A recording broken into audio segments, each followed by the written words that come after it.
Before we spark up today's episode, a little legal love note. We are not lawyers, politicians, or lobbyists, and we definitely didn't pass the bar. Unless it's a snack bar. Everything you hear on this podcast is strictly our opinion, dipped, rolled, and lightly infused. We're not here to start trouble. We're here to start conversation. If something we say burns you up, remember, it's the weed, blunt, edible, syrups, or pre-rolls talking, not a subpoena. Now, with that said, why did they frame the market to leave out all my friends? Let's match. Let's talk about it. First time I walked in his room, he was open blasting butane, like BHO, in his room with a cigarette in his mouth with the open container, like just blasting butane out in the air with the windows open. Just like the craziest thing. These days, like somebody would run from that. But like when I seen it, I was so interested. I was like, I have to learn. What are you doing? What is that? Teach me how to do that. And like I learned from a guy hanging with a cigarette hanging out of his mouth, like open blasting butane just into a Pyrex dish with like a turkey baster, like a glass turkey baster. You shoot like butane through the top of it. Very dangerous, especially smoking a cigarette. Like you could blow yourself up immediately. That was like 12 years ago, way before anything got legal, way before there was any real brands. So like once I figured that out though, and that you could actually extract stuff from cannabis, like I love science. I've loved it since I was a kid. So that just like shot me into it. My whole life started revolving around it. I started doing research. What is this? How's it work? How can I do this? And all that stuff. So I started smaller. I would just like sell it to my friends, stuff like that. Because again, back then there was no brands, there was no dispensaries, there wasn't anything like that. So like that was my first real experience with cannabis extracts. And from there, I've been extracting now for the last 12 years. I hope a 12 never catch boom, bop, bang. All to the boogie, baby, pop that thing. Tell your mom to sue me, I'm a pothead pop star. Boom, bop, bang, bang. All to the boogie.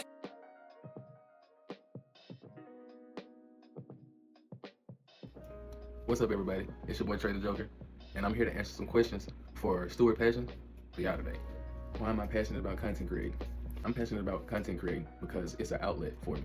Ever since I started content creating, maybe about 4 or 5 years ago, it's just been a complete relief to me. It's been fun, especially during editing, which is what I found is my actual passion. When I'm editing my videos, it is a way for me to distract my mind as a serious overthinker, a way to feel useful with doing something relevant, doing something that can make a difference, that that can grab people's attention, and and kind of express my creativity through content creation instead of my other avenues like sports. Like creating is one of the things that kind of benefits me and kind of overall affects me in a positive way.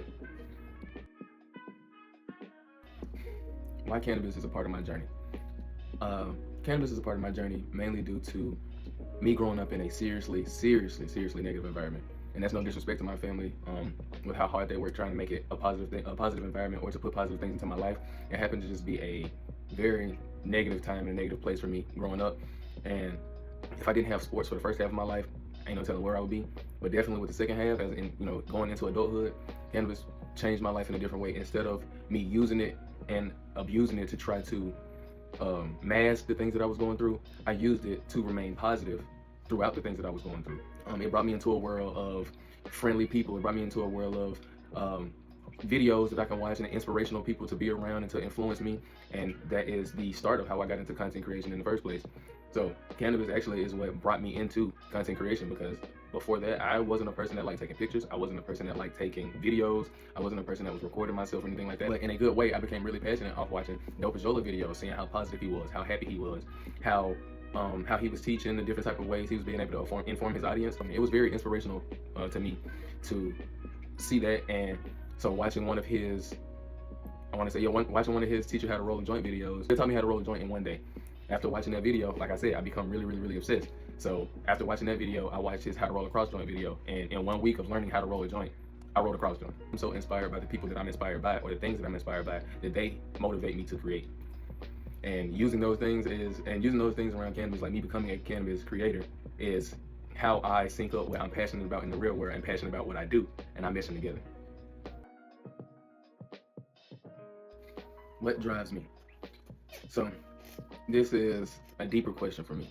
What drives me is hard because of the amount of negativity that I grew up in my life has a deep toll on my mental health.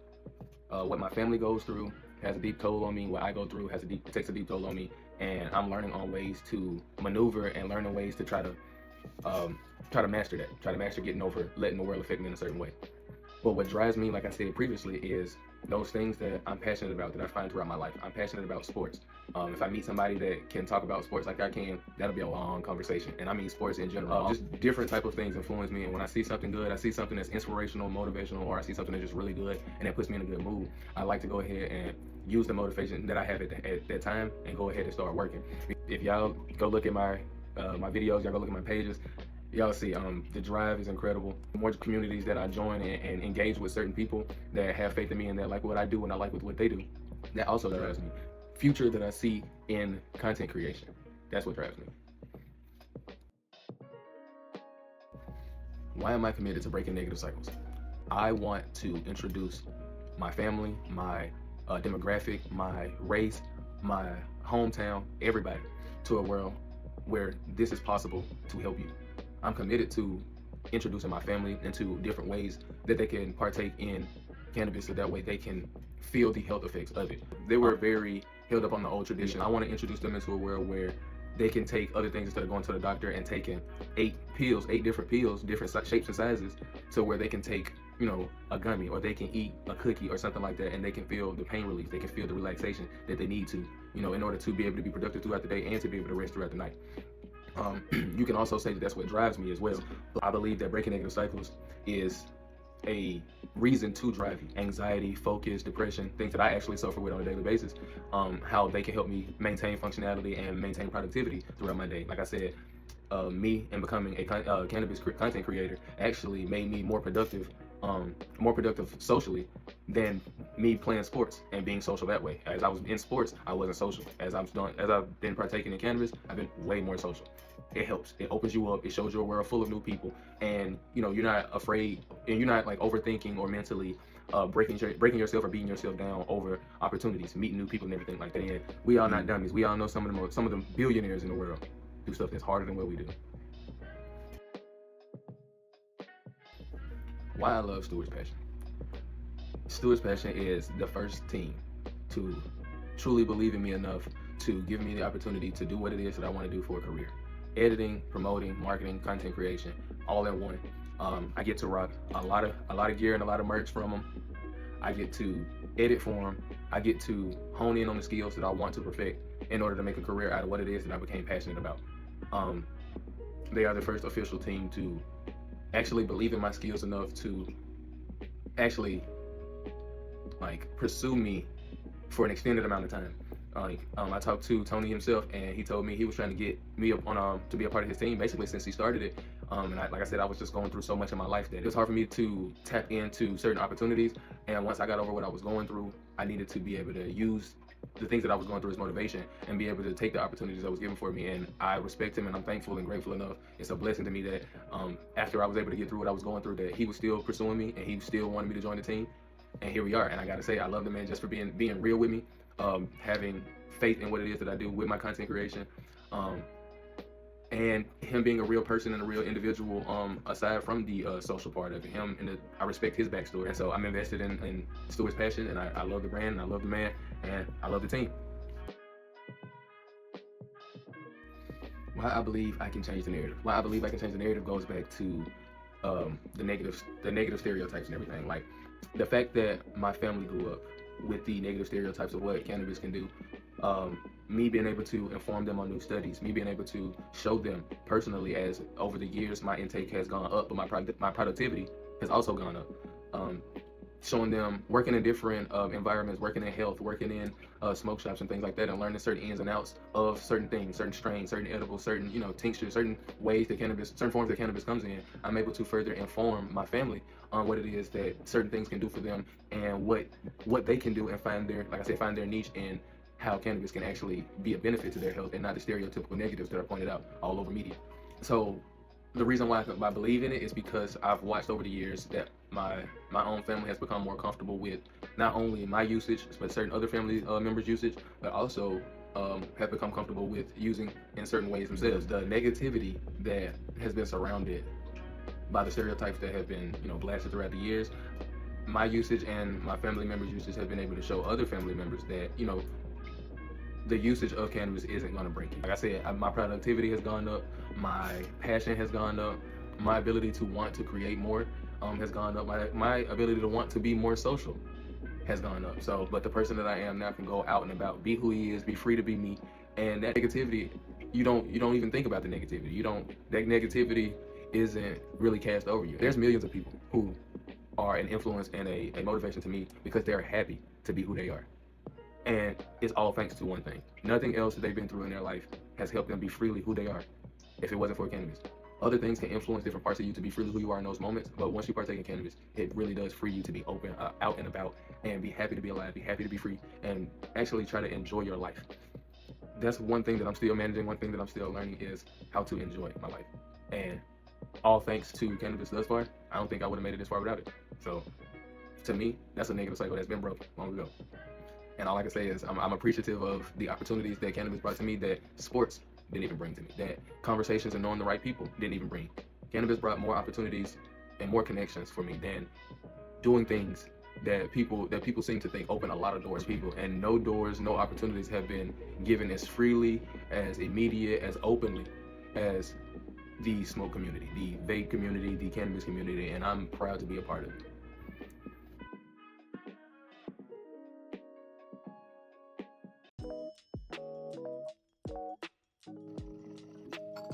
What's going on, everybody? How are you doing today? My name is Joint Jug, and I'm here with Stewart's Passion to tell you my story and why I believe in the Change the Narrative movement. First off, I'm going to get into my story and a little bit why I even got into creating content in the first place. And it starts with a story. Back when I was 12 years old, me and my buddy decided that we wanted to make a YouTube channel, and it was called Gamer Bros 1212. Now, it wasn't anything special. It wasn't anything big. It was just something for us to get our creative energy out and to put our energy towards something that we felt was necessary or good. And so we started creating Minecraft videos. And it started off with an iPad on a chair facing the TV with a terrible glare on the TV, by the way, because we had the fucking lights on. And from then I was hooked. From then I wanted nothing more than to be a YouTuber, make money making videos. And it seemed so fun. And if you were to ask me then, would you make content with cannabis? I would tell you that you're crazy, because that was illegal then. We have created a society where we can have legal cannabis and go down to the store and just pick it up. And that is huge advancements from 10 years ago when there was anti-weed commercials on every station. Cannabis is a big part of my journey because it helped me a lot, frankly, view the world and people differently. Before smoking weed, I was reclusive. I was me, myself, and I, and that was it. I had some friends, but not a lot. And I just listened to my music in my headphones all day and didn't talk to anybody. Then I smoked weed, and that all changed. And it sounds cliche, I know it does, but it helped so much with how I view people and how I interact with people, how I look at situations and react. It helped out tremendously with my positive mental attitude, and that's a big thing. My first ever interaction with doing content was when I was 12 years old, and I was with my buddy Brett, known as Pretend Cube, and he wanted to create a YouTube channel. And so we did. We created Gamer Bros 1212. Didn't put a whole lot of thought into the name. And all it was at the time was a tablet or an iPad on a chair facing a screen that we were playing Minecraft on with a terrible glare. Terrible glare. And that was it. I was hooked. I loved making content, and it was just the ability to get me and my buddy's thoughts and our passion of Minecraft out in the world for people to see. And yeah, we didn't get any views. Yeah, we didn't become famous, but we had a good time doing it and created great memories. That was my introduction to content creation in general. And then we get to high school. Then around high school, I started watching cannabis content creators such as Custom Grow, Dope Is Yola, Koala Puffs, Eric Kahn, all the big names in the cannabis community. And Dope Is Yola really struck me. I loved his storytime videos where he'd sit there and smoke with you and tell you a story. I really like Dope Is Yola's storytime videos where he'd sit there and smoke a joint with you and tell a story. And that was a big kicker for me. That's when I knew that I wanted to do cannabis content. And I also like the idea of helping people have an outlet to find this stuff safely and legally. That's a big thing. Something that drives me in creating the content and keeping motivation to keep doing this is the idea that one day I will be the next name, the next big name in cannabis. People taking what I'm saying and actually applying it into their life, and it actually helping, and actually being a beneficial factor in their lives. I like to keep people educated. That is my goal, and that is Tony Stewart's goal with Stewart's Passion, to pave the way to make it to where we are even able to do that, because we want to change the narrative. And that's something that I love about Stewart's Passion. I believe in Stewart's Passion not only because it's just a brand, it's because it's an actual movement. It's a movement created and inspired by people like me and people like you to go out and create something and give the proper information to help break the cycle of bad stigma of cannabis. I want to help people embrace the cannabis culture and end the old cycles that got us to the illegal part of the cannabis culture and into the legalization of cannabis itself. Something that I love about Stewart's Passion is that not all their clothing is weed plastered all over it. They have stuff like this, Spilled Milk and Stardust. You can find it on their website. It's a great hoodie, and it doesn't have a single weed leaf all over this at all. So you can go out, wear this in public, wear this around your friends and your family, and know what you're representing without screaming it everywhere with some tacky printed logo on it. So Stewart's Passion does a good job at the creative aspect of their clothing. This looks like some shit that you'd find in like what does the shape look to you? But yeah, Stewart's Passion is more than a brand, it's a movement. And it's a movement that I can get behind, and I hope you can get behind, because it is 100% worth it. Go to Stewart'sPassion.com, check out the podcast, Let's Match, let's talk about it. You'll hear me and various other creators, like-minded creators, that also back the Change the Narrative movement. We're gonna do a real quick Dabarooski while wearing Spilled Milk and Stardust. We have some Miami Punch here to smoke today, and we're gonna get into it. Okay, bam. Let's get into this dab, everybody. Cheers.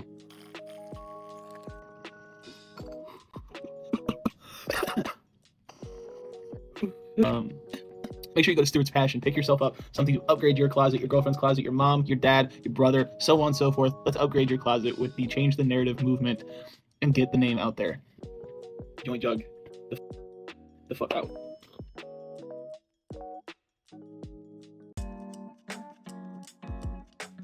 How's it going, everybody? I am Safaroth. I am ambassador for Stewart's Passion. This is Change the Narrative. Today we're going to be doing a short video answering a few questions from the owner of Stewart's Passion. First question, why you are passionate about creating? Why cannabis is part of your journey? What drives you? Why you are committed to breaking negative cycles? Why you love Stewart's Passion? Why you believe we can change the narrative? Passion.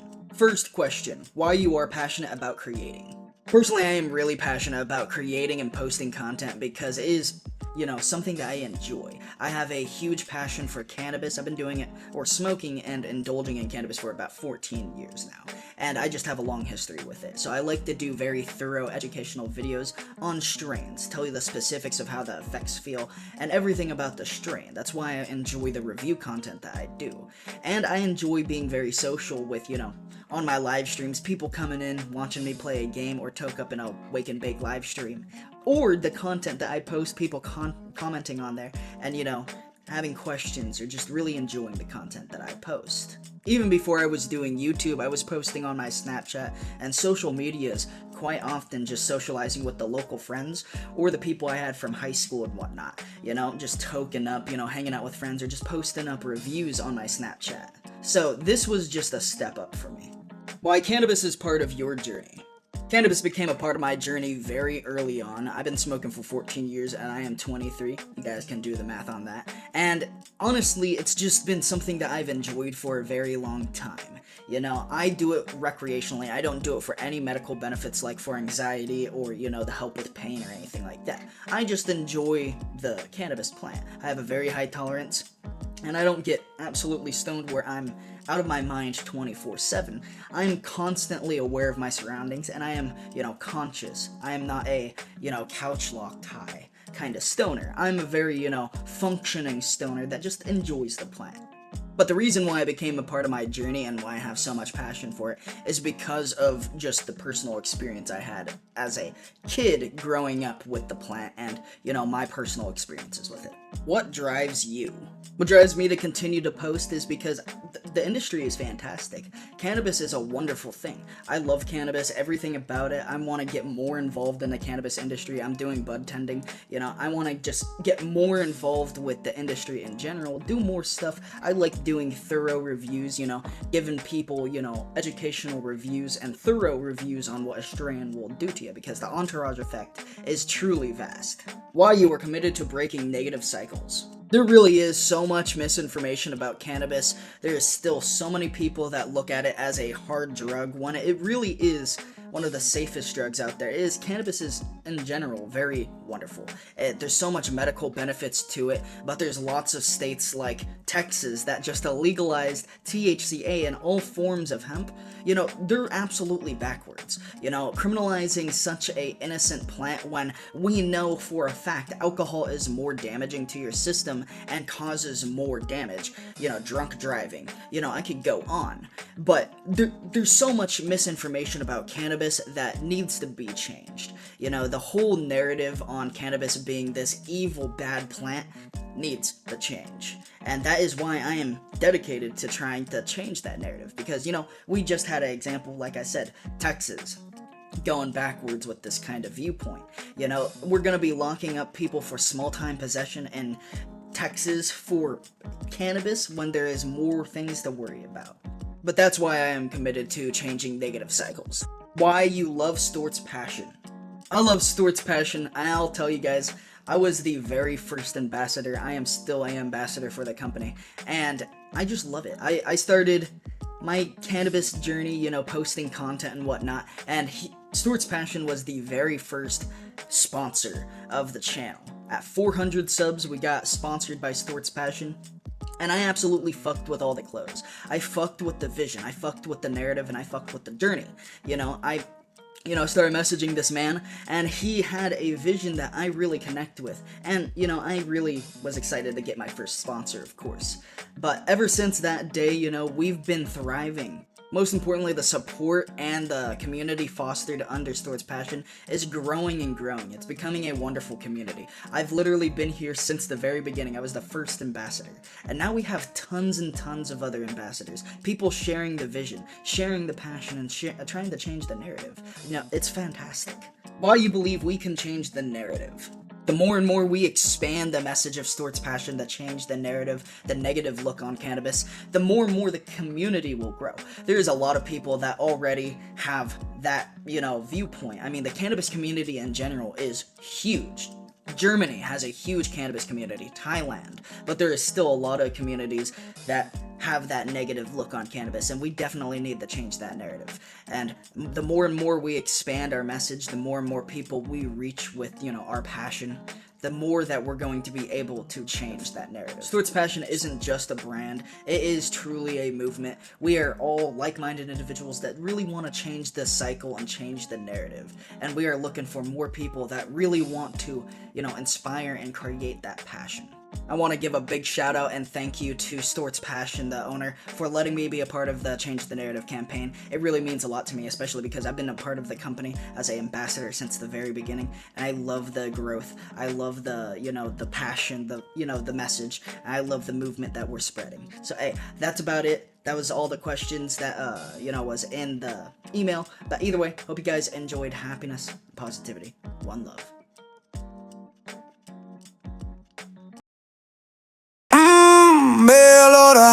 That's the way for me. I hope everybody's having a great day. I did. The whole time that I was at work today, you know what I was doing that you probably weren't doing? Was tracking my package. I'm sorry, did I say package? I was tracking my weed. Smoke a mellow the weed in the bagwood. Gotta go cherry sugar the puff go on. Yes, you can go to shophellomary.com and get you a bag of goodies. Who else wants to be heading down the highway knowing that when you get home, you got something in the mailbox? shophellomary.com. Okay, I'm not gonna lie. Obviously, I can see in the shipping what I got. So let's go get this hat. Let's go get this rolling tray. Yeah, y'all can check out the podcast. Let's match. Let's talk about it. We will be diving into all of these cultivars, all of these strains, all of these flavors into every episode. I actually just got done doing an episode on Lemonade,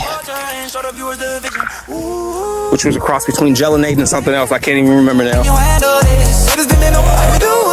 Do what I'm doing, truly planning is truest passion is the cannabis. If it's business talk, and you manage it? Yes, I'm a cannabis regulator. Yes, I'm a cannabis regulator. Yes, I'm a cannabis regulator. I'm trying to stand loose. So, did you guys get an order of weed in the mail as you got off work? You didn't? I did. I did. If you did now, if you have been shopping with Shop Hello Mary, question. What is y'all's favorite product for them, honestly?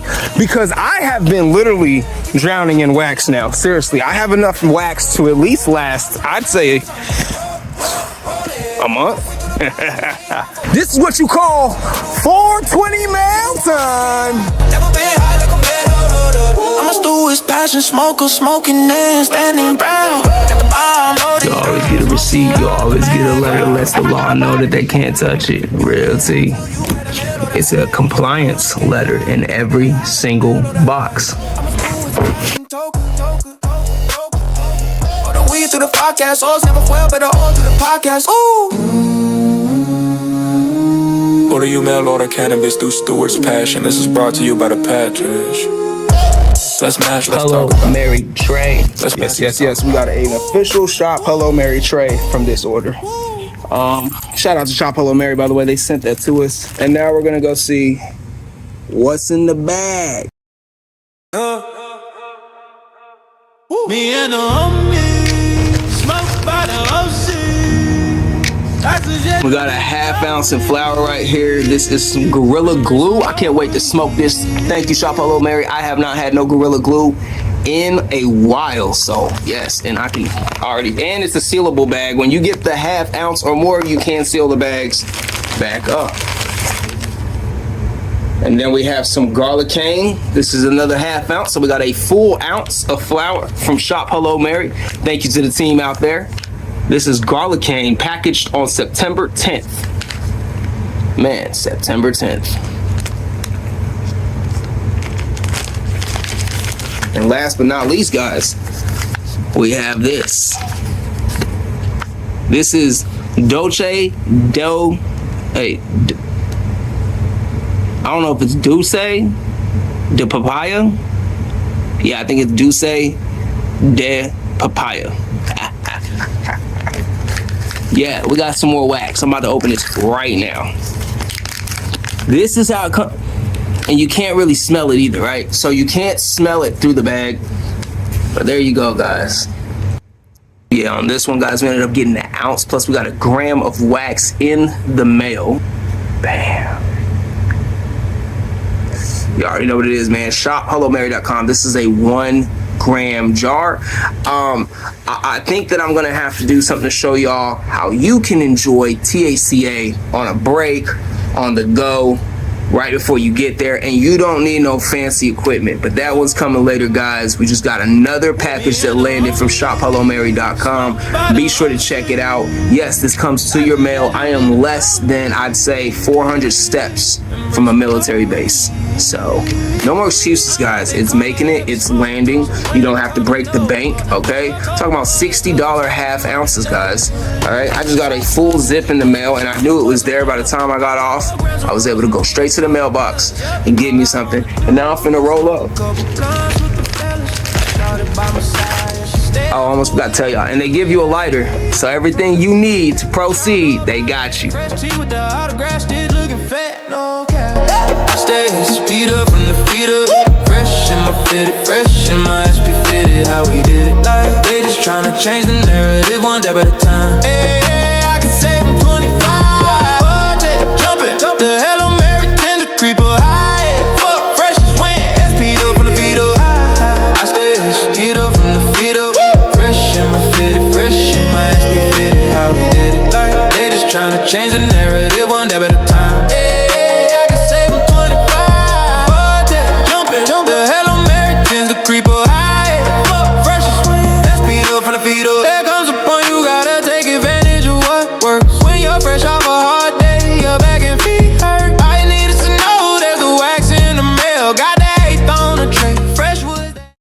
Ladies and gentlemen, welcome back to another episode of Let's Smash, Let's Talk About It. I'm your host, Tony, and today, as you can tell, today we're sponsored by Shop Hello Mary. Shout out to y'all sending me this hat, sending me this shirt, sending me this merch. I'm working it, and even though they didn't send it, I always want to pay homage to the people that first sponsored us, Slapwood. So that is what I'll be smoking today. So yeah, we got some Shop Hello Mary rolled up in there, THCA flower. And for those that do not know, November could be a tombstone date for this THCA thing. So I'm counting my days. There are a lot of things going on here in Kentucky that are going to try to prolong that and create some laws. But before I get too into that today, by the way, we are kicking it with my homeboy Sebastian. What's up, bro? Hey, what's up, everybody? I'm Sebastian. I'm owner of East Kentucky Canna and Appalachian Exotics here in Kentucky. I've also got some Michigan brands I'm working on. I'm excited to be here today with Tony. Absolutely. 1 second. That's going to be a clean edit anyways. That's right. We have somebody here today that is doing both Kentucky and Michigan when it comes to the hemp and the cannabis game. I'm really thrilled to have you on today, man. The question I ask everybody, we're going to start slow here, Sebastian, is tell me about the first time that you smoked weed. So the thing is, like, the absolute first time I smoked, I don't remember because I was a kid. The thing that really pushed me into cannabis and like the thing that made what I am today basically is like I was smoking at the time and I had a friend. I went to his house. The first time I walked in his room, he was open blasting butane, like BHO, in his room with a cigarette in his mouth with the open container, like just blasting butane out in the air with the windows open. Just like the craziest thing. These days, like somebody would run from that. But like when I seen it, I was so interested. I was like, I had to learn. What are you doing? What is that? Teach me how to do that. And like I learned from a guy hanging with a cigarette hanging out of his mouth, like open blasting butane just into a Pyrex dish with like a turkey baster, like a glass turkey baster. You shoot like butane through the top of it. Very dangerous, especially smoking a cigarette. Like you can blow yourself up immediately. That was like 12 years ago, way before anything got legal, way before there was any real brands. So like once I figured that out though, and that you could actually extract stuff from cannabis, like I love science. I've loved it since I was a kid. So that just like shot me into it. My whole life started revolving around it. I started doing research. What is this? How's it work? How can I do this? And all that stuff. So I started smaller. I would just like sell it to my friends, stuff like that. Because again, back then there was no brands, there was no dispensaries, there wasn't anything like that. So like that was my first real experience with cannabis extracts, and from there I've been extracting now for the last 12 years, doing rosin and all that for like the last 5 years. So you didn't start with flower, you started straight into dabbing? I was smoking flower for years, way before dabbing ever became a thing. I started smoking when I was like 13, 14 years old, which wasn't a good thing, but like that's what I did. I started smoking when I was a kid, smoked my whole teenage years. I've smoked cannabis or used cannabis for the last probably 20 years now. I've been using them for a long time. So was that like your friends? You know, at 13, I guess at 13, I was still doing like skateboarding. Well, I had just moved back here to Kentucky. So yeah, I was still like walking the block. I wasn't smoking cigarettes or nothing like that. So to me, 13 is kind of young, but was that something that like the neighborhood kids did with you or like? You gotta kind of understand what my past is. I come from a rough childhood. Both of my parents was addicts. I grew up in foster care. So that's one of the reasons why I love doing this now. Like, as a kid from foster care who had nothing, holes in my clothes, you know, smoking weed at 13 years old, like I never envisioned that I could be where I am now, like sitting down with politicians to try to make laws, running, you know, multi-$1,000 businesses. Like I own several businesses and I'm working on several more now. So it's something I'm pretty proud of. I come from nothing to build something. I salute you for that, man. Nothing but respect. I'm about to light up and then definitely let's smoke, man. Let's talk about this, man. Let's match. Let's talk about it, y'all. We want to talk business today, man. Sebastian, you just made some big moves, man. I seen it on Facebook. And before I jump straight into there, I just want to keep bringing that up because I know that's something that's big that's going on. Guys, we met when I did the KCFC podcast up at KAC, and then we did the poker run. And I got to vibe with my man Sebastian for real, man. That's when we met. And our conversations have only became more, I say, potent since. Like, you've definitely been like knocking boots and making some things happen, man. So congratulations is all I'm saying. I'm a light up. Thank you. And I think we both kind of inspire each other too. And that helps having somebody to motivate you around you. Like we both have similar mindsets. We're on similar missions. So like it was kind of destiny that we meet, I think, and get everything off the ground from there. That's a fact. That's a fact. No, for real. I think that was the first time I did a live podcast for real. And I mean, no, there wasn't like a time limit or nothing like that. You know what I'm saying? But it was a cool conversation that I had with Chris. It was a cool conversation that I had with the staff at KAC, and even the participants that had friends that came with them. You know, I know you've been busy. You probably didn't hear it, but on the podcast, there's a lady from, I believe, Ohio, and she had a lot to say about what she thought was going on in Kentucky. All positive. Everything here in Kentucky has been positive. So, and along with your business too. So I guess before we branch off, tell me about Appalachians, man. Tell me about this smoke shop you got. Tell me anything you want to tell me. I got questions. I just want to hear you. Let's vibe.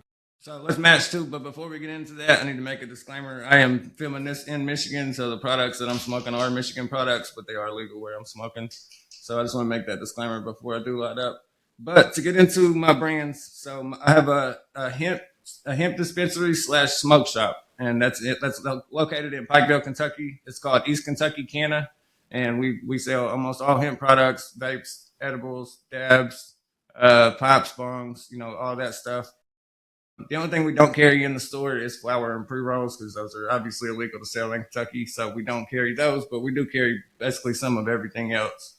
And then and then my brand Appalachian Exotics is the one that my products are actually made under, like my vapes that I make, my THCA vapes and stuff. I make those in a lab myself, and I put those out. It's kind of like, to explain people how that works. So like, you have Walmart and Equate, right?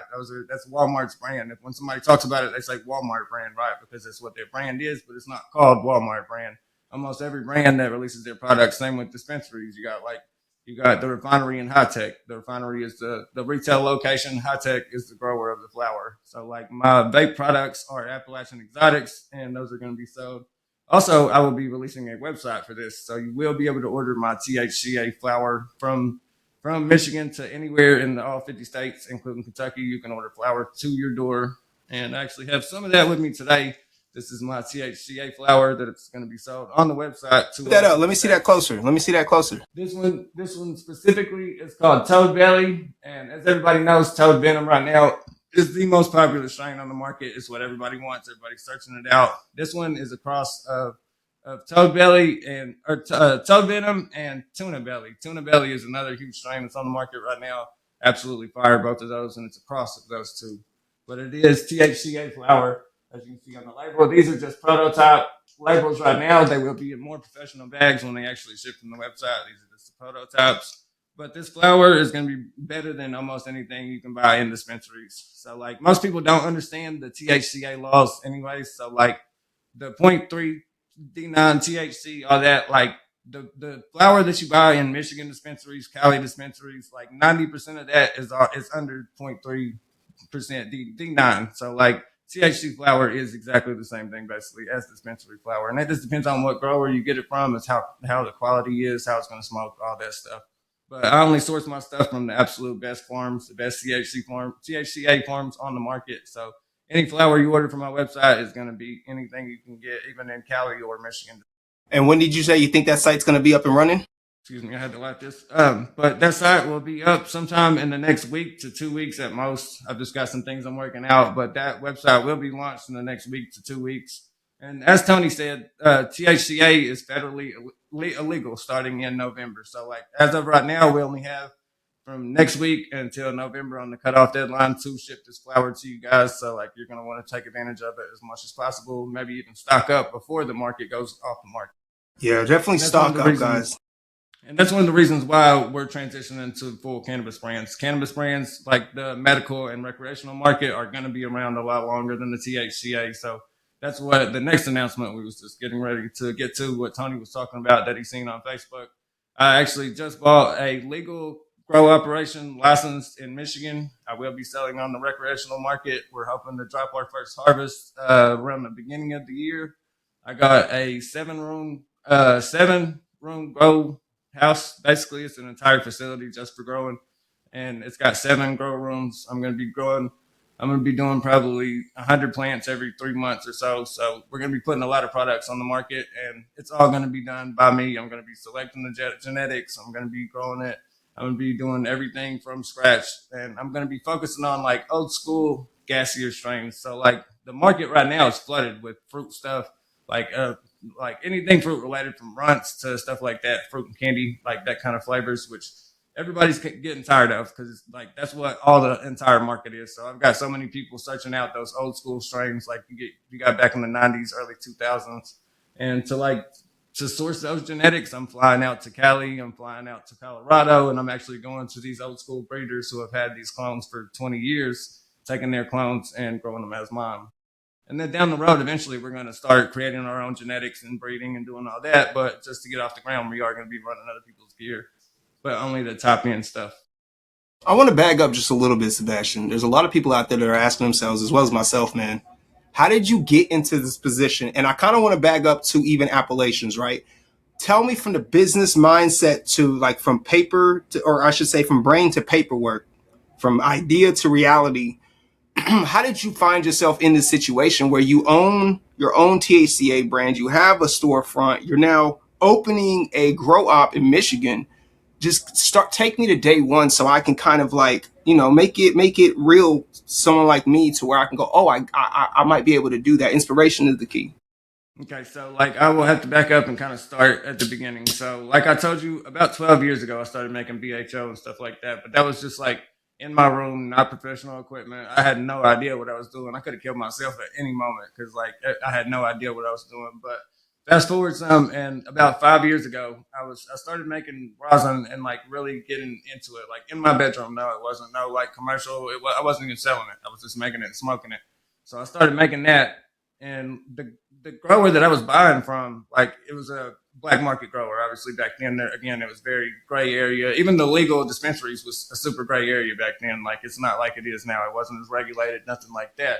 So I had this grower, and he was in the legal market, but it was kind of a gray area thing. It's kind of like a caregiver, basically. I don't know if you know what that is, but a caregiver in Michigan can grow up to like 72 plants for their 5 medical patients. You can have 5 medical patients and grow for them. So this guy was kind of like that. He was growing for illegally, but legally. So like he starts seeing that I'm making his products, and I'm putting a bunch of passion into it. I mean, I've researched like years and years and years, spent time on forums, reading articles, trying to learn the science of it. And so like I started making my own, and I started actually getting good at it in my room, using $100 press and $20 bubble bags. So for $120, I had my equipment. The rest of it was all passion. I just put time in it.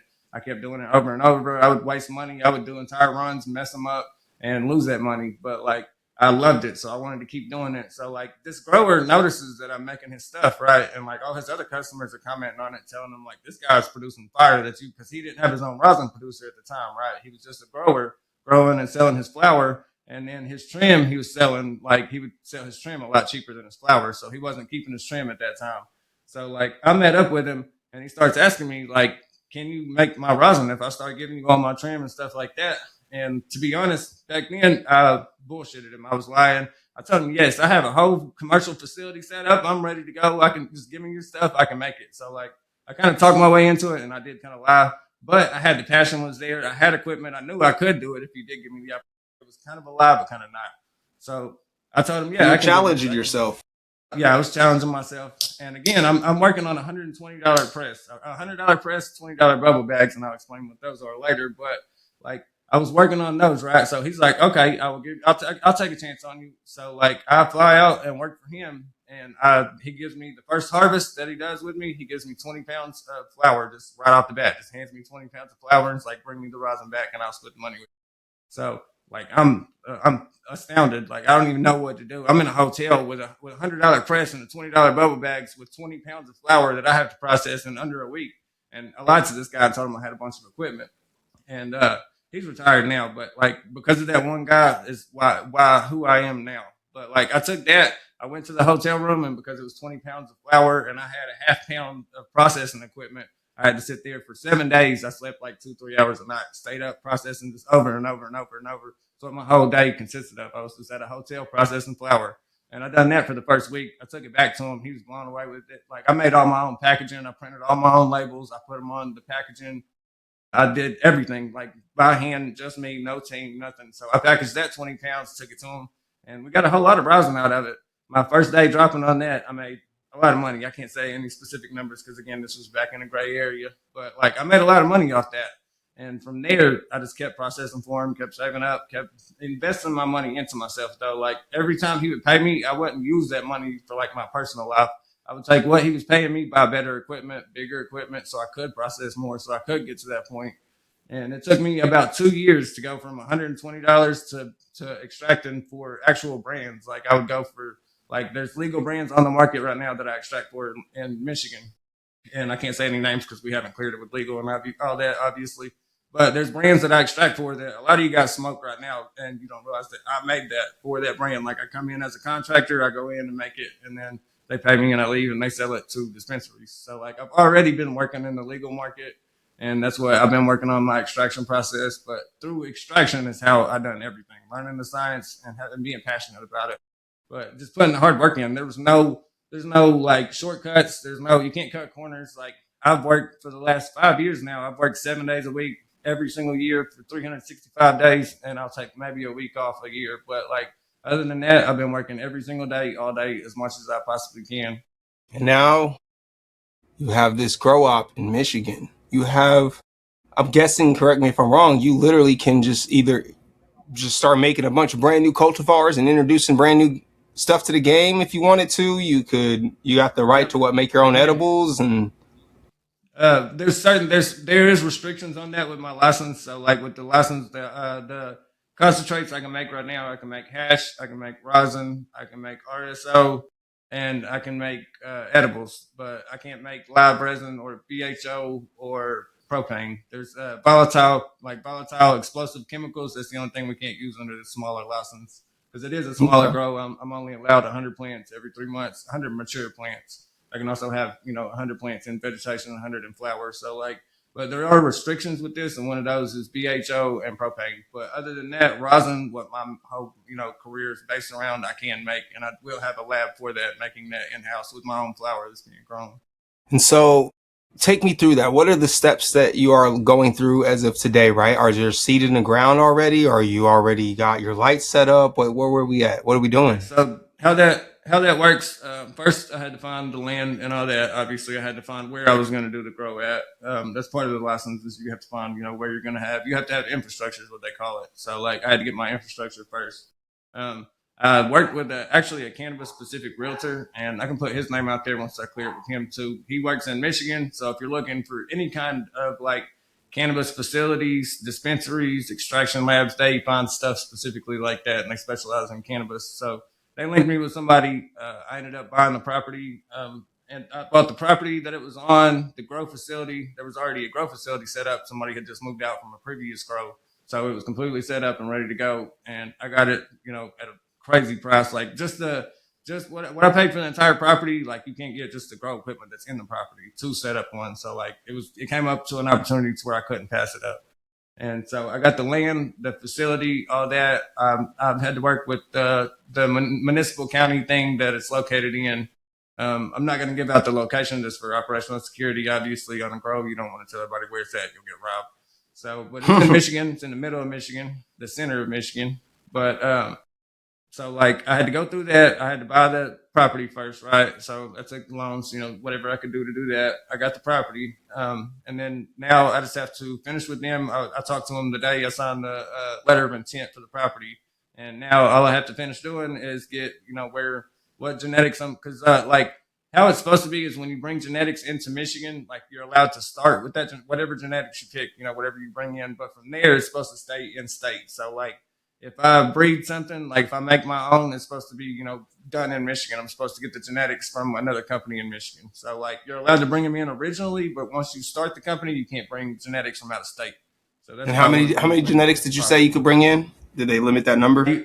It's unlimited. It's just, it's limited to the number of plants you got. So like I can have 100 plants, right? So I'm going to probably split that up between, 5 or 6 different genetics or something like that. So it's more limited to your plant amount because every license. So like there's a class A grower, there's a class B, there's a class C, and there's different classes of growers. And the like class A is the lowest, class B being, a bigger grower, C being a large scale grower. So it depends on the license that you have, how many plants you can grow. Huh. I mean, you could always start off with 40 different strains and just clone the strongest of each one of those. Yeah. You just have a library of it, it's just buying a bunch of different ones and the ones that actually work out best. Cause like the rule is it's flower. And so like in the main last stage of like right before you harvest it, like those plants, you can have 100 of them, but like you can start 100 more. You can have 100 in vegetation, which is, middle of the cycle, stuff like that. So I can have multiple. I can have, Oh like, shoot, yeah, I didn't even think of that. So you could bring like 30,000 different strains over theoretically, and just have them in seed theoretically, form, yeah. and then just grow them at 100. Yeah, okay, yeah. Gotta But think like about the it. thing Some. is, especially with like commercial growing, you want to grow from clones and not seeds. That's why there's something called phenotypes, which just means so like when you hear RS11, that just means rainbow sherbet number 11. That was the 11th plant. So they grew 100 plants in that grow. They picked the 11th one. It looked the prettiest. It smelled the best. It smoked the best. They picked that one and make a clone of that.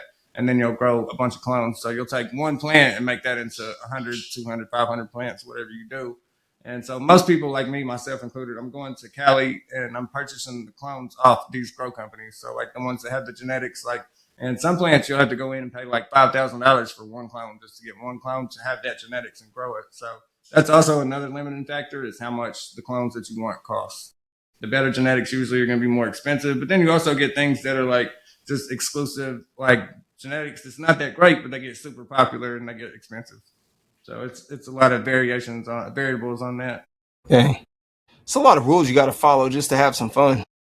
A whole lot of rules. More than anything, they don't do that to alcohol. You don't have to. Anybody can set up a microbrewery in their kitchen and make some alcohol. But like, if you want some flower or some cannabis, you gotta jump through a million hoops, pay $1 million, and keep jumping through hoops forever. So what's your so take me to the next step, right? You got to go in, select your genetics, right? And let's say that's routine now. You got your 10 or 12 household names. Like what is your personal, like what are you seeking in the cannabis? There, like I told you, like it's gonna be. So I'm gonna start to grow, at the level that it's at, income behind me, and then I'm gonna also be pushing my extraction brand, concentrate brand, all that. But I want to get that on the market. I want to start growing that. I'm going to spend the next couple of years just working specifically on growing this. Because like I said, the THCA goes out in November. So I'm switching tracks and I'm going to be focusing specifically on that. But I want to eventually make my way to Kentucky too and open a actual medical or recreational brand here in Kentucky. That's the end goal. That's like my dream that I'm trying to get to. Like I love Michigan and stuff, obviously, and now I see this as I've reached my dream. But now my next dream is I want to move to Kentucky where you can bring my brand there. So everybody knows how that is right now. We had a lottery for the medical things. I put in for it. Obviously, everybody got no put in for it, and then only out of state big companies got that. So like we all know what happened there. Like it wasn't a real lottery; it was just the looks. So like. None of us got chosen. Right now, Kentucky is one of the hardest states to get into medically. If you're trying to get into the cannabis field, Kentucky is extremely hard to get into right now. So I'm going to give that 2 or 3 years to try to, once a market starts like this, it'll eventually relax off and, get more accepted and stuff. The longer it goes, the more legal it gets. Like Michigan started the same way. It had like only medical at first, caregivers, stuff like that. And then now look at it. So once the market matures more, it'll be a lot easier to get a license. So what are you saying too about long-term Kentucky as far as like in your experience with the other markets, Michigan, Cali, all these other places? Is Kentucky following suit as far as the expensive prices? I mean, it's a little bit more expensive too in the market. Like let's say you had your brand in both Michigan and Kentucky, you would probably be forced to, for whatever reason, to charge more in Kentucky. That's 100% right. Yes. So almost all markets follow a trend, kind of. So they'll obviously most of them start out medical, and then they'll relax, go recreational, and then they'll have both medical and recreational. But Kentucky is following suit everywhere that I've been that started it. I was in Vegas when they first started cannabis out there. I've been in Michigan when they first started it. Even Cali, like back in the day when they was first starting it, I was flying out there and involved in it. So like every one of those markets was expensive when they started. But the trade-off with that is it was more expensive, but it's better quality. They put more into it. They actually, can put more. When something's more expensive, you can put more money into it. Obviously, it's going to be better.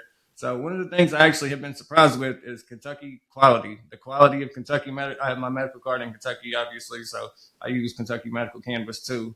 And the Kentucky quality has been it's blown me away. Like there's one strain I got, Super Booth by Dark Horse, one of the best Super Booths I've tried on the market. It was absolutely fire. And like I'm shocked with that. So like for 50 and eighths for that, like you got to look at that's on par with the $50 eighths that's like in Michigan, Cali, all them. They still have $50, $60 eighths. Like if you want better quality, you have to pay more for it. So if so the way I look at it is like that's a $50 eighth from here and it matches a $50 eighth from there. So it's really about the same price. Okay. It's not as bad as like most people make it out to be. Like if you want quality, you're gonna pay for it. And that's just the way it is in anything, anywhere in the world. I'll take that as good news. I'll take that as good news. Speaking of good news, I'm hearing that there is a way that people can get involved with your situation in Michigan. I don't know if you want to call it a grow up, if you want to call it the business, but you are looking for investors. Yes, that is correct. And you can call it whatever. You can call it a grow up or a brand. Everybody calls it different things, and it depends on who you're speaking to, what your audience is. But yeah, it's a grow up, and I am looking for investors. Like I said, I still have to get like all the pots, all the soil. I have to get all the genetics, all that stuff. And starting a brand is expensive. And like I told everybody earlier, I came from nothing. I came from foster care. So even the fact that I acquired the facility on my own was pretty good. So right now I'm trying to take investors to get all the rest of the equipment that I need and everything to get it off. I've got about 3 weeks to try to get the rest of my equipment before I start up.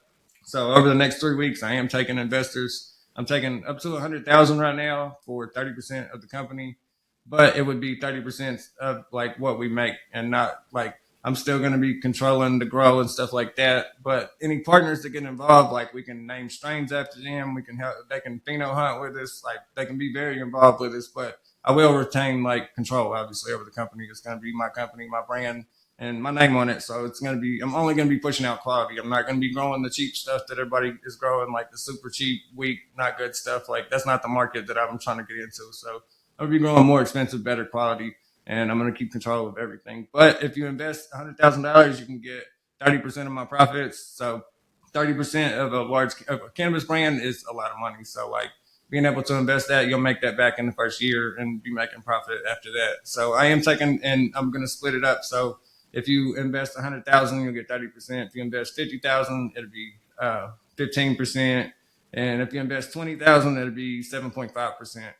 There you go. We got those numbers out for y'all, and be sure to reach out to them on Facebook. Now, I know you're working on the Instagram, but you guys can also message me right here on Instagram, and I'll patch you through straight to Patrick.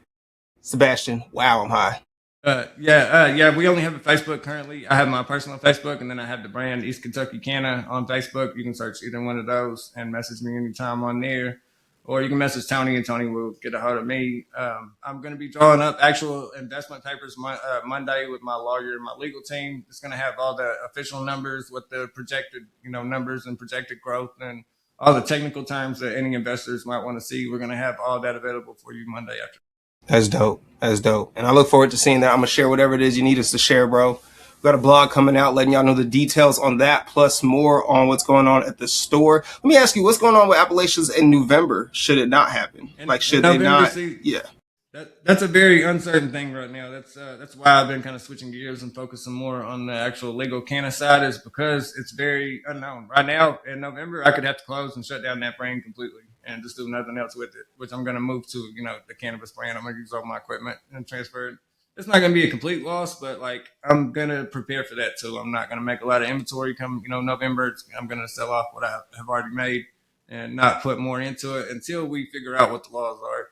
Because the thing is, we could get this overturned. We could be able to keep selling this in November if we get the right people on it and things happen politically. But I'm counting on it to go out. So I'm planning for it to be shut down in November, unfortunately. That's why I'm trying to get this website off the ground as fast as I can in the next week or two. So we will be able to do it and get it to you guys for at least a couple months. I got you. Man, there's a lot going on. I do have some of those vapes here with me. This is some of my pod system. This is a new pod system I just dropped, and the pods come out are interchangeable. We got the 1 gram live resins. We got the 2 gram live resin pods. These are some of the prototype packaging. Again, the packaging will be more professional, but we do got these, and those are going to be available on the website. I even got my THCA rosin disposables. These are some of my favorite disposables, and they're a lot cheaper than anything else on the market too. I keep all my stuff reasonably priced. But I got some CCL rosin hardware. There you go. This is one of my this is like the center of my whole operation. Is my rosin production, my rosin vapes. all of that stuff, and that will all be available on the website too in the next week. Available in all U.S. territories. Extract lime. All U.S. 50 states. All 50 states, you can get it shipped right to your door without leaving your house discreetly. Heck yeah. Well, what you got going on, man? We winding down, bro. As you can tell, I'm a little lifted. Shout out to Shop Hello Mary. I just smoked a whole slapwood blunt to the face there. But man, what you got going on this week? I'm actually smoking on. This is so. I'm also gonna be starting a cannabis review podcast. That the whole entire focus is just gonna be reviewing products on the market. So reviewing Michigan products, reviewing Kentucky medical products. I'm just gonna strictly be reviewing products because like everybody around me asks my opinion on weed. Like anything I can tell them what brands, what strains, anything to smoke. Because I've been in the industry a long time, and a lot of people trust my opinion. And at this point, I would consider myself an expert in the cannabis field. So like one of the things I'm smoking on today is by a brand called Dankin Disorderly in Michigan, and it's one of my favorite brands in Michigan. This is one of their pre-rolls. It's a hand roll, 2-gram hand roll. And then I've got some of their flour here too that I'm smoking on. They come in these super cool boxes, and they got trading cards with them. It's a whole thing. So when you open cannabis trading cards here, everybody I like cool that. stuff. So you got the cannabis. It's like the old, I think Garbage Patch Kids or something like that. But you got the trading cards with it. Yeah, it comes in the jar, and you can get these in Michigan for usually $100, $120. And it comes in these super cool things. The quality of flour is just insane. The smells, the taste, like this is one of my favorite brands, especially because of the packaging. The packaging is one of my favorite things, obviously. Packaging sells, no matter what anybody thinks it says. Packaging definitely sells. So if you got cool packaging, you're gonna get better sales. Absolutely. Heck yeah. Shoot. I'm rooting for you, bro. For real. I think it's super cool that you got yourself a grow facility. I'm looking forward to seeing what you got. Guys, I got a feeling that I might even be taking some pictures of them babies when they start growing. And we got a lot more content coming for. As I get this grow off the ground, we're gonna be shooting content of all that. We're gonna be releasing so you guys will actually get to see like the grows that you're gonna be purchasing, like the flower. You're gonna see how it was grown. You're gonna get to see our quality. You're gonna get to see our lab, what our lab looks like. And over the next couple months, I'm hoping to have my first harvest by January, by the beginning of the year. So hopefully by like November, December, we'll be able to start shooting some content for you guys with some grows and some concentrate extractions. There we go. I look forward to seeing that. Absolutely. Well, I appreciate y'all tuning in for another episode. Sebastian, I thank you for coming on. Let us know where they can find you. I'm going to be dropping the QR codes to those links there too, so they can scan it while they watch. So just shoot me the URLs to your sites. And yeah, I don't have my website URL done until like it won't be actually released and published until I finish it next week. So I won't be able to get that link out. But if I'm not mistaken, I think it's just going to be eastkentuckycanna.com. I'm pretty sure is the URL. I'll have to double check and send that out to everybody. But I'm pretty sure it's going to be East, like EastKYCANNA.com. But for right now, if you need anything, you can reach out on my Facebook, Sebastian Bowling, or East Kentucky Canna on that Facebook. Either one of those Facebooks you can reach out to me on, and I can get back to you on those. And on that note, I'll just drop the link when that is live in the bio here. So that'll just be an update I do there. But yeah, I look forward to it all, man. I appreciate y'all tuning in. Y'all know the deal, man. We all know somebody, a friend, a family member, or a colleague that's using homegrown cannabis. They don't need to be locked up for that. We got a petition going around right now calling on the Kentucky legislation to allow cannabis patients here in Kentucky, medical patients, to be able to grow up to 7 plants, and for the caretakers to be able to grow up to 12. And we have been getting our signatures. I appreciate y'all that have been signing, but share it with people, man. Y'all know you can head over to stewardspassion.com and use Passion10, save $10 when you get 3 or more items. Yeah, I just been enjoying doing what we're doing, man. Here we go, another day to change the narrative. I appreciate y'all. Don't forget to subscribe. Sebastian, thank you so much for coming on, man. I can't wait to get you back on. I can't wait to see where your whole situation, your business, your brand take off, all that, man. I'm rooting for you. I'll be right there watching it, man. Thank you for coming on. Thank you. I definitely appreciate the support, and I definitely appreciate you having me on here. And we'll definitely be shooting some stuff in the future. There's way too much that I'm even doing to talk about on one podcast. We could sit here for a week straight and talk about everything that. I mean, I love cannabis. I'm passionate, so we could talk about it forever. But we're definitely going to shoot some more in the future and show you guys some more stuff with East Kentucky Canna and Appalachian Exotics. Absolutely. Didn't you, side note, didn't you just go and do like a whole competition or something like that where you had to rate them? Yeah, we went to the Billies in Michigan. It's called the Billies, and it's actually a national cannabis competition. They like rate the best flavor, best smell, best smoking. You know, the best brands of the state. It's like a tournament basically. So every brand in the state, like all the main brands, compete, enter their flower. The box I brought to the poker run thing, I had a judging box kit. It was what I judged it on. So they had a 1.5 gram pre roll and 1.5 grams of flour of each strain in there by each brand. There was 21 brands and 21 strains in the box. So it came with 21 1.5 gram pre rolls, 21 1.5 gram flour, just the Mylars. And so we smoked those over the last month. Me and my shop, the manager that I have at my shop, Kenny Gottsman, me and him smoked the box over the last month and submitted our, entries into it and went up to the competition. And we voted on the best flower basically. But it was pretty awesome to get to experience something like that and go judge a bunch of brands on their quality of flower. As a teenager, like I used to have High Times posters on my wall. It was super illegal back then. And like I used to dream about the day that I was gonna, be the person growing that, the person like even smoking that, being able to smoke that. Like back then, it was like some like Mexican brown pressed weed, basically from Mexico, and it was all like just terrible. So I would look at these pictures on the wall of the plants growing and dream about it.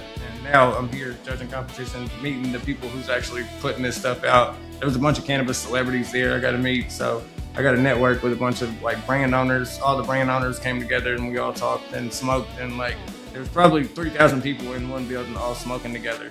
And there was cops outside, doing security for us and stuff like that. So just the experience of cops watching 3,000 people smoke a bunch of weed in the building, it's pretty insane. It was a crazy feeling. And I've got like pictures and videos and stuff of that up on my Facebook. If anybody wants to go check that out on my Facebook.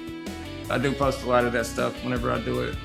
But I hope everybody gets a chance to experience something like that. And I'm hoping to eventually bring stuff like that to Kentucky and have some competitions here and do some things like that. There's like the Billies is a big thing. Now there's a national tournament. So it's like the NCAA, right? So they have the local competition, then they have a national competition from all the winners of the local. The next one's going to be in New York on 4/19, the day before 4/20. We're also going to that one. That's going to be a national competition. So Peninsula Gardens won all the Michigan ones this year. That's who won this competition. And they're going to be going and competing for Michigan in New York in the whole U.S. So they're going to be putting their stuff up against all the other U.S. brands. So that one should be huge. That one's going to be bigger. If anybody wants to go to that, I can also get you the information for that. It's one of the funnest things I've ever been to. So if you can go and want to go to New York on that, let me know. I'll give you the information on that. And that's called the Billies Cannabis Award Show. First time I've really heard of that one. That's interesting. And I've always wanted to go to New York. The one that me and my wife always end up watching on YouTube is the Emerald Triangle, where they the Emerald Cup. And they always got something. I'm always telling her how we need to go there. It's called the Emerald Cup in California. Yeah, the Emerald Cup, yeah. And that's the only one I really ever paid attention to. A big one. And then like obviously like High Times Cannabis Cup, everybody knows about that. Right. Billy's is basically like a cannabis cup, like a High Times Cup. I kind of forgot about that. I didn't really forget about the High Times Cup. I just ain't really seen a lot of the content from it, I guess. I'm always seeing the Emerald Cup. They don't really push it out like that. I got you. See, they don't really push it out like that anymore. It's so big now, like I guess they don't have to advertise as much for it. Everybody, when it hits, everybody goes to it. I've been to a couple of them. They are pretty cool. But to be honest, like I think I like the Billies better than I even like the Cannabis Cup. They've been around for 20, 30 years, something like that. I need some info on the Billies just to at least peep the content. Like I love seeing that stuff. I love watching it. Like I said, I'm motivated to go to one. I really want to cover it. You know what I'm saying? And I really want to just enjoy it too. Like being in Kentucky where we just don't have anything like that. You know what I'm saying? Yeah, we don't have nothing like that. So you're gonna have to come out to the one next year with us in New York. The like national competition. You'll have to come out. We'll shoot some content at that. Try to get some content out for people on that. That's real. That's real. It's 4/19. It's the day before 4/20. So if you want to go, I'll buy your ticket. You can come with us. Yeah, we'll definitely have to. I'll have to see what's going on. I'm not saying yes or no. But I'm down. Yeah, like I want to get on saying. So you can try to plan for it. That's what I want to know. Yeah, no, it's real. That's real. Yeah, well, shoot, man. I appreciate y'all coming in. As y'all see, the blunt is out. That's the blunt check-in, man. I'm pretty toasted. Head on over to Shop Hello Mary if y'all want. Scan that QR code at the bottom. and that stuff comes straight to your door. And then when I get your information, I'll be doing the same thing, bro. I definitely want to try it out and see what you got, whether it's gummies. I don't really vape so much though. I don't know if I've let everybody know. I really have tried to draw back on the vapes. I don't know. I just I'm growing just more of appreciation for the flower for some reason. I don't know. I went hard on the vapes for a minute. I prefer flower over even concentrates. Like I love the concentrate side, but like a flower is always going to be number one. I mean, that's my original love, and it's always going to stay that way. Yeah, for sure. I had a little bit of rosin in this blunt that I just smoked, but yeah. Let me see. All right, y'all. Till next time, bro. Y'all know what it is, man. I appreciate y'all. Tune in, man. Don't forget to subscribe. Mail order high, that's the way for me. Upgrade your smoke, ain't come place for me. You think that shit you rolling up gonna compare to this pressure? Rosin in the bomb, now your lungs on the stretchy edge. Just twisting up a slab push. Shipping off another pack to the homie, smoke a mail order weed in them backwood. Got that ghost cherry sugar, the puff go on. I'm a still a special smoker. Fuck y'all thought was going on. Everybody doing, thank you so much for tuning in to the podcast. Let's match, let's talk about it. I want to talk to y'all about something real quick. I know y'all hear me talk about Shop Hello Mary a lot. I got a lot of rosin that I want to cover, but what I really want to show y'all today is how you can enjoy this rosin. You see, the thing about smoking wax, and I know that a lot of people are like, yeah, but how do you smoke it? I'm gonna get there with you. The thing about smoking wax is it's quick, and it's quick. I mean that by, I have this device, you just watch me set this up. This is called a Bomb. This is another company, guys, that has truly shown love to Stewart's Passion. So shout out to the Bomb. Thank y'all for everything y'all been doing. This is a shout out to the team over there at Bomb too. Very great customer service. I'm vouching on that as well. I got a bag I'll show y'all next, but first I want to show y'all just how quick this is, right? So you wake up in the morning and already 5 clicks. After that, I'm going to click it twice. 1, 2. First. I'm tryna smell a little something. Roll it. Went through the pocket, just see how I'm fully. You ain't been high till you with a woman. Keep it 100, can't lie. Never been high like I'm better. I'm tryna. I didn't know what's happening, bro. While it's lit, it's still warming up. Keep it 100, can't lie. Never been high like I'm better. I'm a Stewart's Passion smoker, smoking and standing brown. Got the bomb loaded up, smoking loud at the mag loud. Halfway through the pocket, you see how I'm folded. Whoa! High till you had a middle of the hay. Keep it 100, can't lie. Never been high like a middle of the high. 1, 2, 3, 4, 5. If power's off, set it back down. So you're done with it. Now you sit here and whoa! Order you mail order cannabis through Stewart's Passion. This is brought to you by the Patridge. Let's match, let's talk about it. Let's match, let's talk about it.